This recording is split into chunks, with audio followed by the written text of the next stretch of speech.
1984 সাল থেকে এখন পর্যন্ত 15 বার এশিয়া কাপের আসর অনুষ্ঠিত হলেও একবারও বাংলাদেশ চ্যাম্পিয়ন হওয়ার স্বাদ পায়নি। কিন্তু এশিয়া কাপে বাংলাদেশ বেশিরভাগ সময়ই বেশ দাপট দেখিয়েছে। ইতিহাসে এশিয়া কাপে বাংলাদেশের যত কৃতিত্ব চলুন এক নজরে দেখে আসি। 1986 সালে বাংলাদেশ প্রথমবারের মতো এশিয়া কাপে অংশগ্রহণ করে। তবে 1986 সাল থেকে 2012 সালের আগ পর্যন্ত তেমন কোনো বড় সাফল্য পায়নি বাংলাদেশ।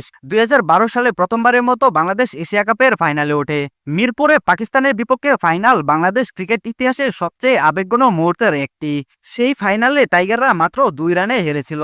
তবে হেরে গিয়েও টাইগাররা জয় করে নিয়েছিল কোটি ভক্তের হৃদয়। এরপর 2016 সালে প্রথমবার এশিয়া কাপ টি-20 ফরম্যাটে হয়। বাংলাদেশ আবারও এশিয়া কাপের ফাইনালে পৌঁছে যায়। তবে সেবারও ভারতের বিপক্ষে 8 উইকেটের ব্যবধানে হেরে যায় বাংলাদেশ। পরবর্তী আসর 2018 সালে শ্রীলঙ্কা ও পাকিস্তানের মতো শক্তিশালী দলকে হারিয়ে বাংলাদেশ আবারও পৌঁছে যায় ফাইনালে। কিন্তু এবারও জয়ের খুব কাছে গিয়েও ভারতের কাছে হেরে যায় বাংলাদেশ। তবে এশিয়া কাপে এখনও ট্রফি না পেলেও প্রতিবারই বাংলাদেশ উপহার দিয়েছে সম্মানজনক লড়াই। তাই কোটি ভক্তের বিশ্বাস একদিন অবশ্যই লাল সবুজের হাতে উঠবে এশিয়া কাপের ট্রফি।